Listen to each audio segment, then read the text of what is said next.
I am a dentist, and I've been in the dental profession for over 10 years, and you guys tag me in the craziest videos every week asking me to explain what the heck is going on. And today is no different because we have some crazy videos today. Trust me, there are some wild ones. So let's go ahead and get right into it, and you might learn something along the way too. Let's go.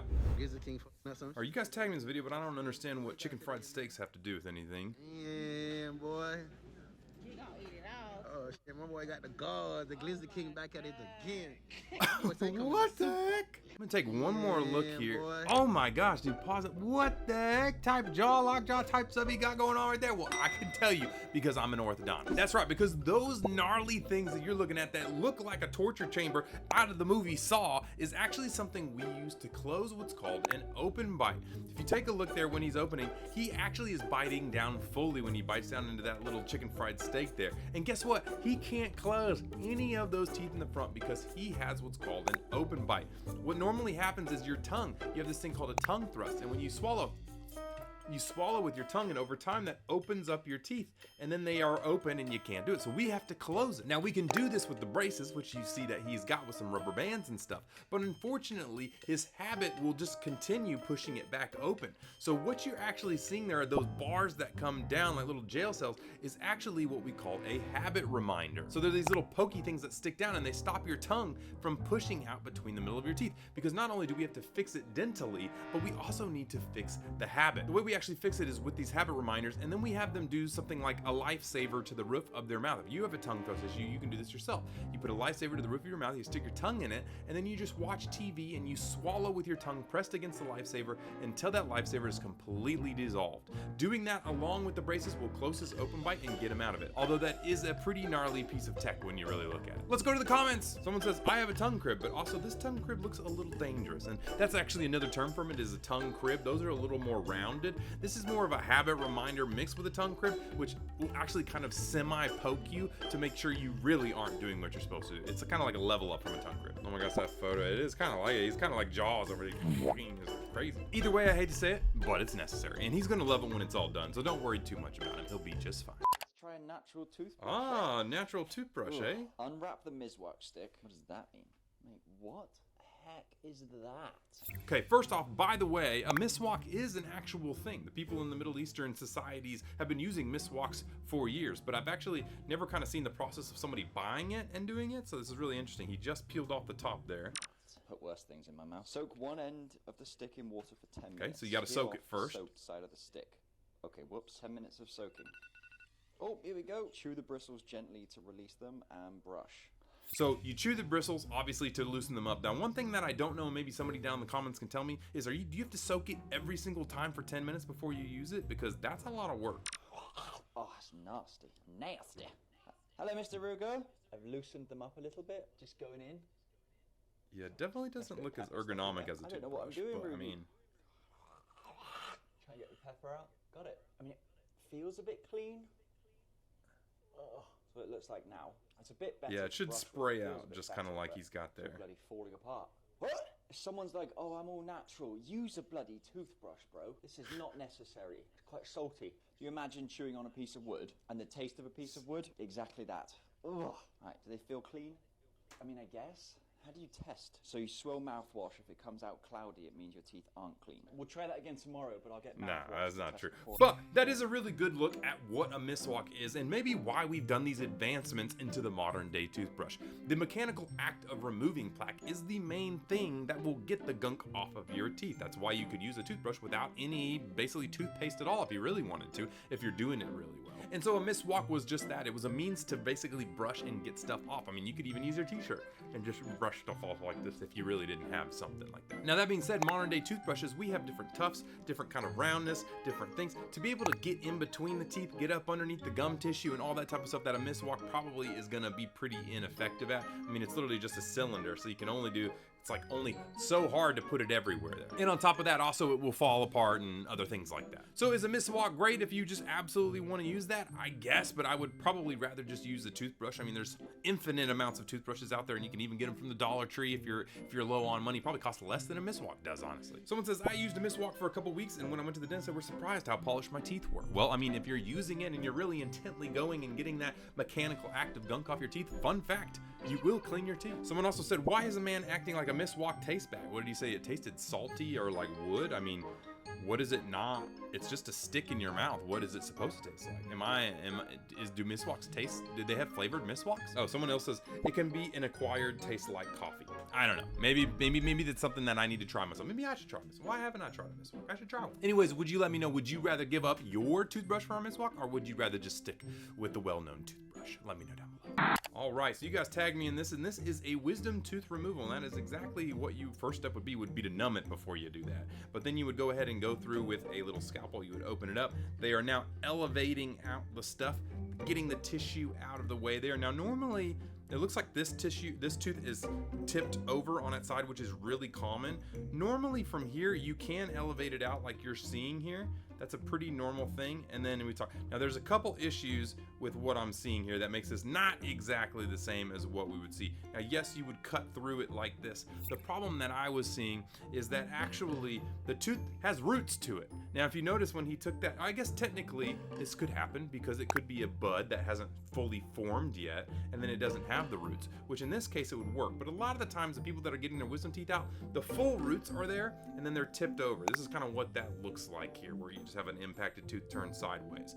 And so they have the little butt there, but you would actually have to cut the crown off, get that out, and then pull each root out separately. That would be actually how this would be done. And although this is pretty close, what you're looking at is what we would call a tooth bud version of this, where when your teeth are early, they're little buds. They haven't formed the root structure yet. Those come later. And so yes, you could elevate and pop it up just like he said. Let's see what the comments have to say. Someone says, can you educate me? When do I go get my wisdom teeth removed? Well, fun fact, your wisdom teeth are your third molars. Your first ones are at 6 years old. Your second molars come in at 12, and your third ones come in around 18. And most people have impacted teeth due to a bunch of issues. But anyways, you get them out around that 17, 18 years old, which right around your senior year of high school would be when you want to get those out. Someone says, me watching this the day before I go to the dentist.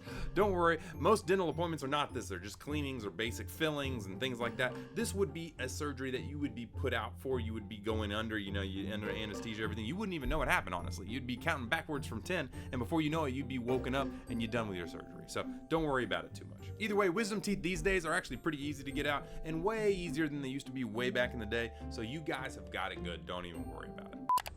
My son woke up like this. This is a spacer that Great Expressions Dental here in Jacksonville, Florida put in his mouth. And he can't close his mouth. He's in pain right now. I'm about to take him to the emergency room. I called the dentist. They said, today's Monday. They said, oh, we can get you in on Wednesday. So they are expecting him to sit like this until Wednesday, unable to close his mouth, in pain. This happened in his sleep. Okay, what? Now, first off, this really confused me when I first was looking at it. So let's go back to the front and let's pause it and see exactly what my man's got. So what I'm looking at is some type of holding arch. Probably an FLA or TPA or something like that.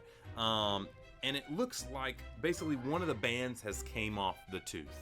And then when he's trying to bite down, it's just kind of this metal is all over the place.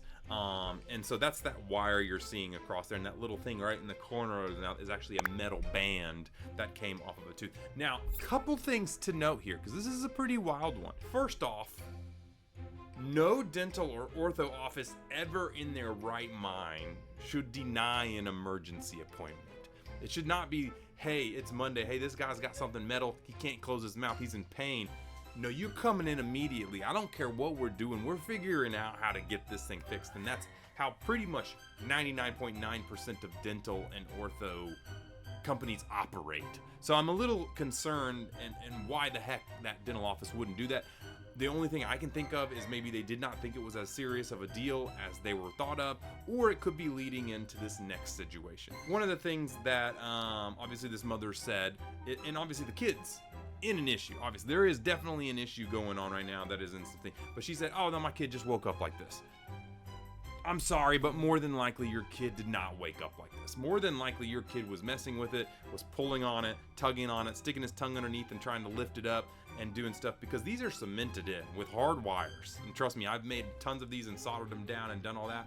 Now, it is very true that sometimes a band can come loose, but if you're using your tongue and you're pushing it up and you're pulling it up and you're bending it and you're trying to tug it and pull it out, like a lot of kids do, unfortunately, you're going to end up in a situation like this where you can't get it back in, and then that could be a big issue. And that's probably leading back to what I was talking about, which is that they probably didn't even think that this was possible. Now, that being said, if a mom is telling me that their kid's in pain and they can't close the door, they're coming in ASAP, even if the kid was the issue and the one that pulled it out in the first place. My guess is they probably didn't cement it in very well, and then the kid messed with it, moved it around, and then it was kind of everybody's faults why they're in this scenario. But you still, no matter whose fault it is, you still got to get it fixed ASAP. I just want to see what the comments have to say on this one. This one's wild. One of my dental friends said, I know what happens, and I know exactly what he was saying there. And he basically is probably alluding to that the kid moved it and messed with it. And actually, somebody else even said, I've been an ortho tech since 1997. This does not happen on its own. That kid was definitely messing with it. But regardless, like I said, that really is a fault of the office. They really need to be doing a good job of getting somebody in and taking care of them and getting that patient out of pain. That's pretty ridiculous. Also, I will say, it's an issue we have with all these kind of corporate dentistry chains and the dentals out there that are just basically bought by private equity, and they don't really care about you as a patient. It ends up kind of just turning into a big mess. I don't know if this place is one of those type of places, but more than likely, if you're having issues like that, it normally stems from those kind of corporate-y style offices. So maybe go find somebody that you can trust with good reviews, and try not to go to the cheapest person ever, because normally that's tied with all the problems down below. But anyways, I hope this kid gets everything fixed. It actually isn't that hard of a thing to fix. They just need to take it out and re-cement it. So hopefully they can get back on track and get everything settled. And for the mother, I would just say, even though you believe your young child is perfect in all ways and never does anything wrong, I guarantee you we see kids all the time that are doing stuff and they admit to stuff when their parents are not around. So more than likely, you need to be watching him a little bit to make sure he doesn't do this to the next version as well. So I hope that helps. Guys, my braces are gold. You can tell. Oh, yeah. Dang, that's crazy. Yeah, you can really tell. So actually, if you're trying to figure out what the heck is going on here, we're gonna pause it right when you can see that very last one when it lips up there, and you can see the difference between that very back bracket on the top to the one right in front of it. The back bracket is a normal stainless steel bracket, and the ones in front are gold. And people are asking me, Bentist, is it true I can get gold braces? And the answer is actually yes. There is some people that use gold braces. I believe American Orthodontics has some gold braces as well. And so the benefit of these are, funny enough, they actually make your teeth look a lot whiter. It's something about the gold up against the yellow teeth, because it's like slightly yellower than your teeth or whatever it is. I don't know, some type of optical illusion makes your teeth look a ton whiter. And it's totally true. I've actually looked at these in person. You know, you do a top and bottom on somebody, and it is a big difference. You actually do see a big white increase on the teeth with the gold brackets versus stainless steel. Now, the issue is with this, they're just really expensive, obviously. So a lot of people don't want to use them because these are the old school twin brackets. They don't make the brackets I use, which are the self-ligating brackets, in a gold or a white gold situation like this. They call it like a champagne gold or whatever. And so if I did have, I would probably offer it to people if they had them in our self-ligating Damon brackets, but they only have them in this old school twin bracket format, which we don't like and we don't use. Most people won't use them because they're a lot more expensive than the normal stainless steel versions of the old traditional brackets, but still, they're pretty dang cool. I feel like we should come up with some brackets with like diamonds in them and stuff too. I mean, I feel like we could do some cool stuff with brackets. Anyways, let's go to the comments and see what people are saying. Someone said, I want gold braces too. What the flip? Like I said, a lot of places just don't have them in those colors. Someone said, girl, mine are uglier. I have Damon braces that I did not ask for. I do not get to have color.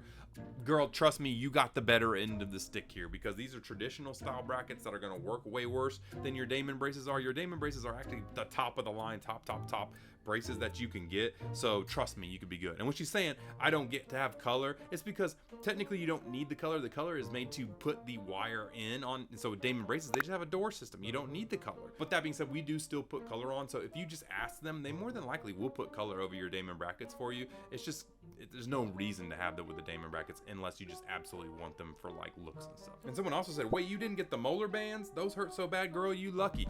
And that's kind of crazy, because it still blows my mind that people are even getting molar bands, because that's like such old school tech as well. Like, you do not need those. Like, this girl did not have them. She has them bonded on in the back. So if you're getting molar bands or you're getting traditional twin brackets, I probably would go find a new orthodontist or get some other referrals and looks at, just to make sure that you can really see the differences, because we have so much newer tech now. We do not need this old school stuff anymore, and it will make your braces experience so much better. Yes, no, you might not get the gold brackets, I'm sorry, but the tech and everything to get you out of braces 6 months sooner and have a way better result is worth it, trust me. Either way, she's still gonna be bling blinging in the gold brackets for now, and they're gonna probably turn out just fine at the end. Hope that helps. All right, you guys tagged me in this and said this was a really cool way to see braces go through time-lapse wise. Oh my gosh. Okay. That is cool.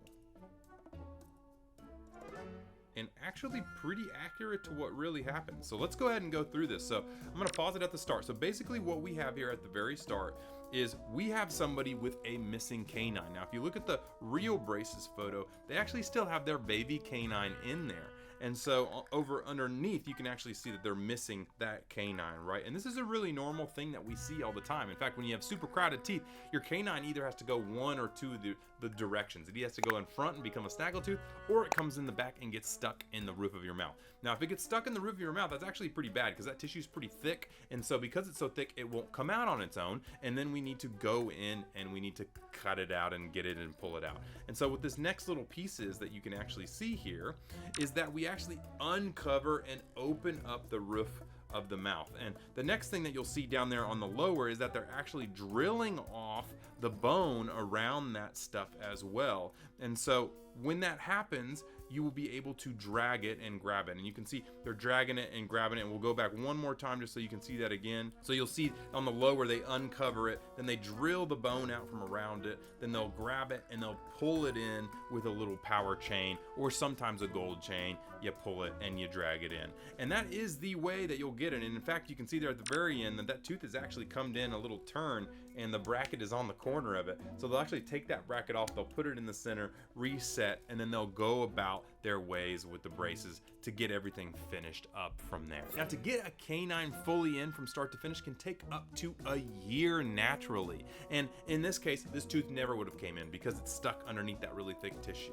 So something like this, you can actually get this in 3 to 6 months with the uncovering technique because it happens pretty quick, but it still takes quite a bit of time to move a big tooth like a canine through all that and then just get everything in and twist it around and all that type of stuff. So it is a pretty lengthy thing, but it is definitely needed long term. Someone said, wait, how did that hole show up out of nowhere? Well, they cut it out. I hate to tell you that, they cut it out. Sometimes they use a laser, actually. They can use a laser to cut it out too. That's a pretty good one as well. Someone said, my smile faded so fast, and that looks incredibly painful. Well, lucky for you, it's not that painful. It's actually pretty easy to do. They just numb it up and go in there and get it out. And it's actually not too bad overall. So, I mean, I know your smile faded fast, but don't worry too much. If you are someone that needs to get this done, it's not the end of the world. It's just a part of the process. And at the end of that process, you're gonna have a Hollywood smile.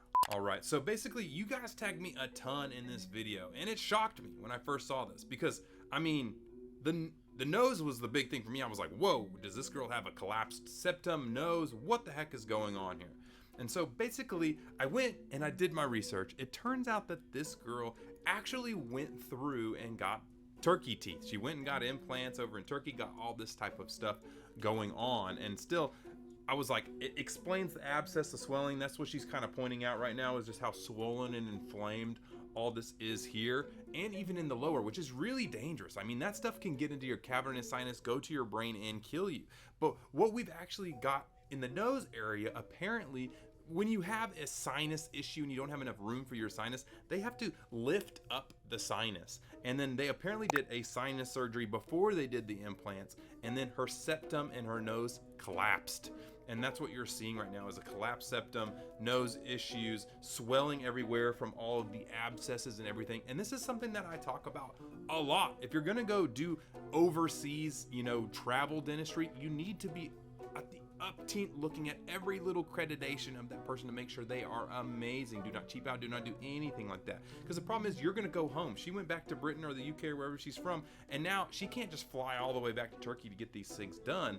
And so it's a big issue there. Not only if you just have issues with that, but I mean, this is way bigger complication. This is, this is hospital. She should be in the hospital right now for something like this. And I think looking from her other videos, she went and she's already getting stuff going on, but she's gonna need to see an ENT, an oral surgeon. She has to, emergency medicine, antibiotics to get all of this stuff down. Like I said, she could die from an infection like this. So if she's not already in the hospital, I'm assuming she already did from looking at other videos, but this is just something to really let you guys know that be careful when you do other surgery. Yes, there are great surgeons across the world, but just make sure you're doing your diligence. Don't do something just because it's cheaper, because we all know how that goes. Sometimes you get what you pay for. And unfortunately in this scenario, I feel really terrible for her. I hope that she gets everything fixed and figured out. Now, we've talked to you 100 times about the dangers of travel dentistry. This is the worst I've ever seen of somebody having something bad. But I mean, there was a whole show called Botched in the US about people that got botched by surgeons. So just be really, really careful about what you're doing. Do your research, and if you can, go find an accredited dentist here in the US that actually, you know, is held by standards. So if something does go wrong, you know, they've got your back, okay?